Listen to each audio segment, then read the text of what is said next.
Last ಎಪಿಸೋಡಲ್ಲಿ ನಾವು ತಿಳ್ಕೊಂಡ್ವಿ ಹೇಗೆ ಒಂದೇ ಗುಣಪಡಿಸುವಿಕೆ ಇಬ್ಬರು ವ್ಯಕ್ತಿಯನ್ನು ಗುಣಪಡಿಸ್ತು ಅಂತ. ಅಂದರೆ ಆ ಸ್ತ್ರೀಗೆ ತಾನು ಕಳ್ಕೊಂಡಿದ್ದು ಆರೋಗ್ಯ ವಾಪಸ್ ಸಿಕ್ತು, ಯೇಸು ಕ್ರಿಸ್ತನ್ಗೆ ತಾನು ಕಳ್ಕೊಂಡಿದ್ದು ಮಗಳು ವಾಪಸ್ ಸಿಕ್ಕರು. ಇವತ್ತು ಒಂದು ಒಳ್ಳೆ ದಿನವನ್ನು ದೇವ್ರು ಕೊಟ್ಟಿರೋದ್ರಿಂದ ಈ ದಿನವನ್ನು ವಾಕ್ಯದಿಂದ ನಾವು ಪ್ರಾರಂಭ ಮಾಡೋಣ. ಇವತ್ತಿನ ವಾಕ್ಯದ ಟೈಟಲ್ ಏನಂದರೆ ಕರ್ತನ್ನ ಹೇಗೆ ಹೆಚ್ಚಾಗಿ ನಾವು ಪ್ರೀತಿ ಮಾಡೋದು ಅಂತ. ಆಮೇನ್. ಸತ್ಯವೇದದಲ್ಲಿ ಒಂದು ಸಂದರ್ಭ ಬರುತ್ತೆ, ನಮ್ಮೆಲ್ಲರಿಗೂ ಗೊತ್ತಿರೋ ಒಂದು ಸಂದರ್ಭ. ಏನಂದರೆ ಯೇಸು ಕ್ರಿಸ್ತನು ಪುನರ್ತನ ಆಗಿರೋ ಒಂದು ವಿಷಯ ತನ್ನ ಒಂದು ಶಿಷ್ಯರಿಗೆ ಮ್ಯಾರಿ ಮ್ಯಾಗ್ದಲಿನ್ ತಿಳಿಸುವಾಗ ಇಲ್ಲಿ ಇಬ್ರು ಶಿಷ್ಯಂದಿರು ಇಲ್ಲಿಂದ ಸಮಾಧಿವರೆಗೂ ಓಡಕ್ಕೆ ಪ್ರಾರಂಭ ಮಾಡ್ತಾರೆ. ಅದು ಯಾರ್ಯಾರು ಅಂದರೆ ಪೇತ್ರ ಮತ್ತು ಯೋಹಾನ. ಫಸ್ಟು ಯಾರು ಸ್ಟಾರ್ಟ್ ಮಾಡ್ತಾರೆ ಈ ಒಂದು ಓಟವನ್ನು, ಈ ಒಂದು ರೇಸ್ನ ಫಸ್ಟು ಯಾರು ಸ್ಟಾರ್ಟ್ ಮಾಡ್ತಾರೆ ಅಂದರೆ ಪೀಟರ್. ಫಸ್ಟು ಯಾರು ಸಮಾಧಿಗೆ ತಲುಪ್ತಾರೆ ಅಂದರೆ ಯೋಹಾನ ತಲುಪ್ತಾರೆ. ಅದು ಯಾಕೆ ಅಂತ ಅಂದರೆ ಯೋಹಾನ ಪೇತ್ರನ್ಗಿಂತ ಯೇಸು ಕ್ರಿಸ್ತನ್ನ ಹೆಚ್ಚಾಗಿ ಪ್ರೀತಿ ಮಾಡ್ತಾ ಇದ್ರು. ಇದು ಎಲ್ಲರಿಗೂ ಗೊತ್ತು, ನಮ್ಮೆಲ್ಲರಿಗೂ ಗೊತ್ತು.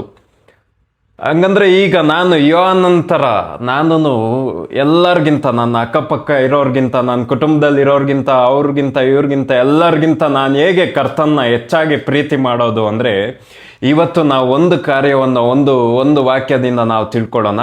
ವಾಕ್ಯದಲ್ಲಿದೆ, ನೀವು ನನ್ನ ಮೊದಲು ಪ್ರೀತಿಸಿಲ್ಲ, ನಾನು ನಿಮ್ಮನ್ನ ಮೊದಲು ಪ್ರೀತಿಸಿದ್ದು ಅಂತ. ಇಲ್ಲಿ ಯೋಹಾನ ಯಾಕೆ ಎಫೆಕ್ಟಿವ್ ಆಗಿ ಓಡ್ದ ಮತ್ತೆ ಓಟವನ್ನು ಫಸ್ಟ್ ಮುಗಿಸ್ತಾ ಅಂದರೆ ಪೀಟರು ದೇವ್ರನ್ನ ಪ್ರೀತಿ ಮಾಡ್ತಾ ಇದ್ದ, ಯೋಹಾನಂಗೆ ದೇವರು ಇವನ್ನ ಎಷ್ಟು ಪ್ರೀತಿ ಮಾಡ್ತಾ ಇದ್ರು ಅಂತ ಗೊತ್ತು.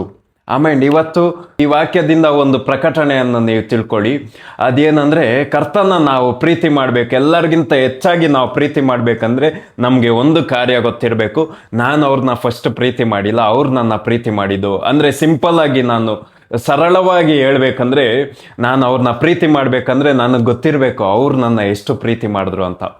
ಇಲ್ಲಿ ಪೀಟರ್ಗಿಂತ ಯೋಹಾನಂಗೆ ಜಾಸ್ತಿ ಗೊತ್ತಿತ್ತು ದೇವ್ರ ಪ್ರೀತಿ ಅವನ ಮೇಲೆ ಇರೋದು ಎಷ್ಟು ಅಂತ.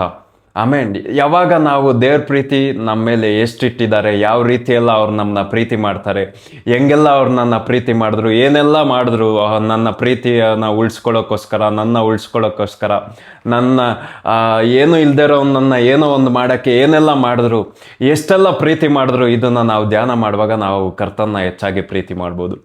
ಆಮೇಲೆ ದೇವ್ರು ನಿಮ್ಮನ್ನ ಆಶೀರ್ವಾದ ಮಾಡಲಿ.